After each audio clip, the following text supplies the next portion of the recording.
if he happens to hit the wrong thing, he's gone. He's gone. The only thing that'll save him apparently is if he is involved in some special sexual orientation or some kind of minority that will save him. Otherwise, hey, he's not going to get a security clearance. He's going to be blocked from jobs. Here's a problem, and I think there is a very good chance that at some point here we're going to have a very severe economic disruption. The printing of money has gone on to where it is just utterly out of control. Janet Yellen takes off and she says, "We got to go big." Well, hey, if this isn't big, I don't know what it is. We got to go astronomical, I guess. But the fact is that every nation that has printed money at some point dissolves, it collapses. And I think what we're likely to see, in one sense, we can take a little consolation in the fact that there won't be a Republican in office at the time that this all comes unglued. But when it does, there is probably nothing more politically destabilizing than hyperinflation. Mm-hmm. And so I think we're a little better situated for a hyperinflationary disruption than the Democrats. I think right now, I mean, for one thing, they have turned their guns on the general American public. They have said, we hate all of you.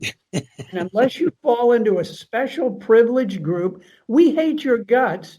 We don't think you have a right to a job. We don't think you have a right to free speech, to a right to assemble. We hate your guts. I mean, that's the message from the Democratic Party today. There is not a one note of joy or happiness. You listen to Donald Trump when he'd speak. He was upbeat. He was joyous. He was optimistic. He was happy. What do they have to offer? Listen, this is terrible. We're in the cold winter of our times. Give me a break. I don't want to. Senator, let me jump in a minute. You mentioned two things. You mentioned the military.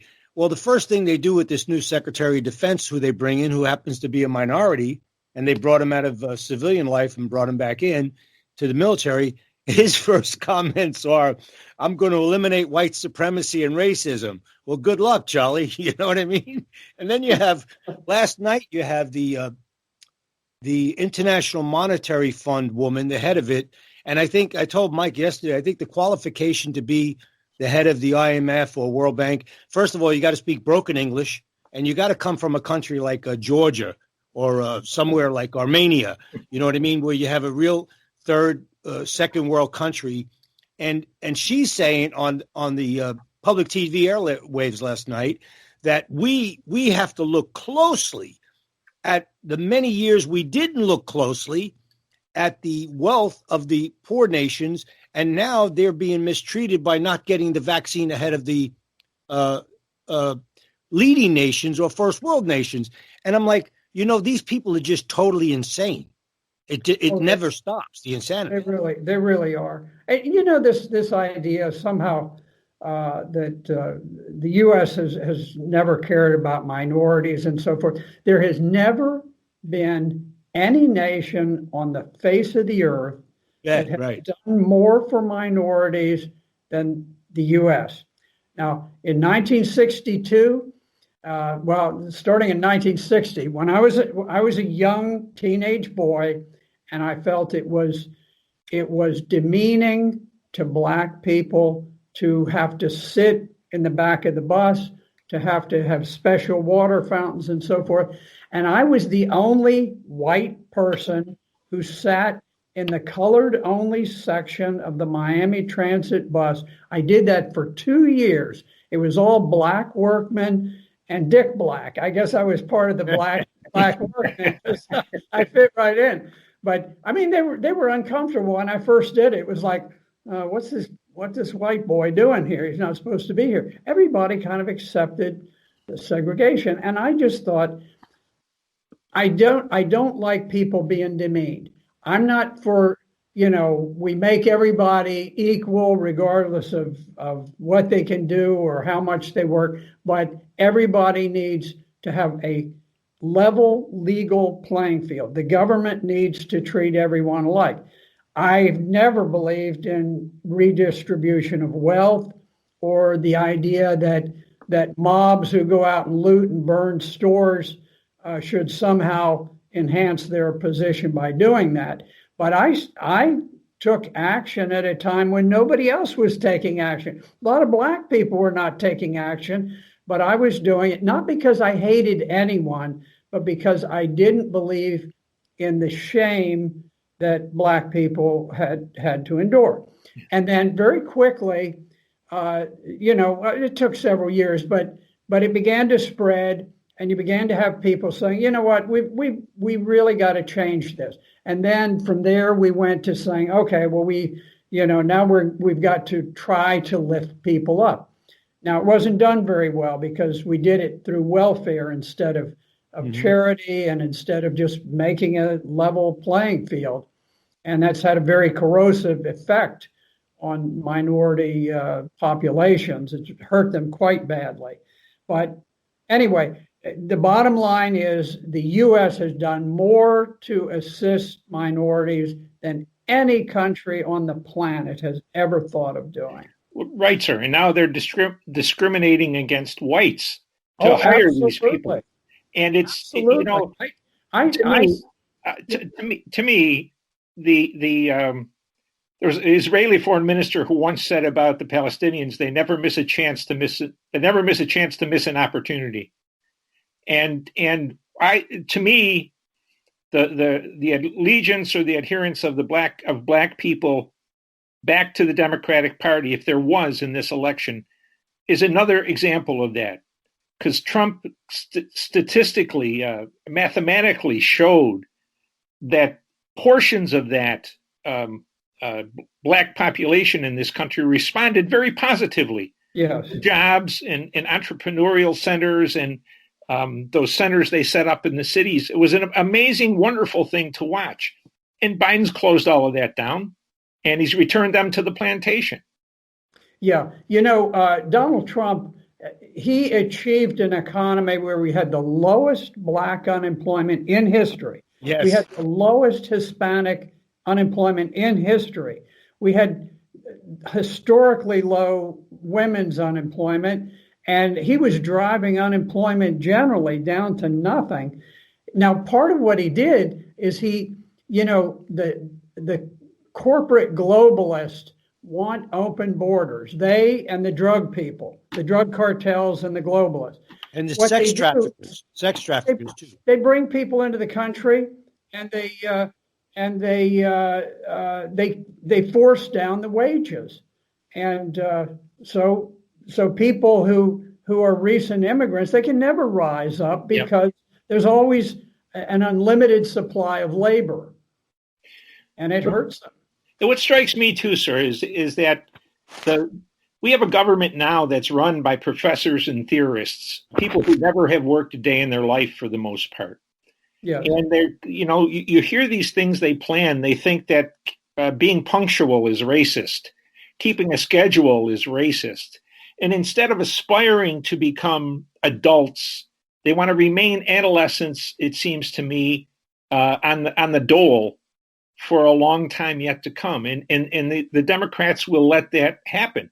If you look at racism in America, segregation, slavery, all of these things were the responsibility of the Democratic Party and have always been. And there is no more authoritarian anti-Constitution party in the country. It's just not. The other thing I would mention, sir, is they've slowly are building an army of not only Black Lives Matter and Antifa, but all of those felons that the governors of Democratic states released during the pandemic, and the 14,000 people of illegal alien criminals that Biden just released from prison.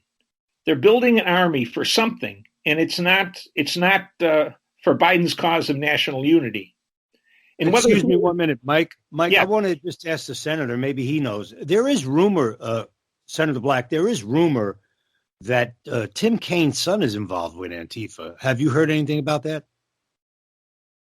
You know, I have a very dim recollection of something along those lines. I couldn't swear to it. Yeah, well, there is rumor, and apparently he came out and said he is Antifa. He is pro Antifa, and this is a guy that's a sitting U.S. senator for the Commonwealth of Virginia. It's just amazing. It's like having a governor like Northam. I don't know. I mean, when you were serving back then, and I lived there for over 30 years, we had a much different government in the state of Virginia, and it's a shame. It's just a shame what's happened to the state. Oh, it is. We had fiscal responsibility. We had low taxes. We had an excellent business environment, and we had a moral culture. And if you look at the list of bills being introduced now by Democrats, they're all designed to diminish constitutional freedoms, to make the ballot to be almost meaningless and totally uncontrolled. They're designed to brutally attack morality in every way, to expand the drug culture. There is nothing positive that they do. It's really astounding. You compare that to the Byrd Democrats from way back when. The Byrd Democrats were enormously respected by both sides of the aisle because they were morally conservative, and they were fiscally conservative. They were very prudential about taking care of the wealth of the Commonwealth. I knew some of these old responsible Democrats, and they have been purged from the party. Today, what you have, the core of the Democratic Party in Virginia, is they are communist sympathizers. I know you're not supposed to call people communists, but I'm going to tell you, when people talk about redistributing wealth, they are talking about communism. It's not fascism, it is communism, good old-fashioned communism. So they're on a bad track. But I think what you're going to see is this effort to impeach former President Trump is going to gradually erode. It's going to, it started with a bang, and it's going to go out with a whimper, and it's going to be an embarrassment to the Democrats. Now, one thing, Rand Paul he introduced a measure just the other day to put everybody on record as agreeing that this is an unconstitutional proceeding. Now, he didn't manage to pass his measure, but he got 45 votes, which means that it is virtually impossible for the Democrats to successfully impeach Donald Trump. Even Lisa Murkowski, who voted against Rand Paul, even she said, hey, it's impossible, because once people have voted and said something's unconstitutional, how do they possibly turn around the next day and say, well, we're going to do it anyway? And I think she's exactly right. Susan Collins said much the same thing. So even the people who didn't support Rand Paul have admitted that he won. He's boxed in everybody. It was really a brilliant maneuver by Rand Paul, who is certainly probably the greatest patriot that we have in this country. We have some other great ones too, so I hate to say one is the greatest, but this was an enormous coup by him.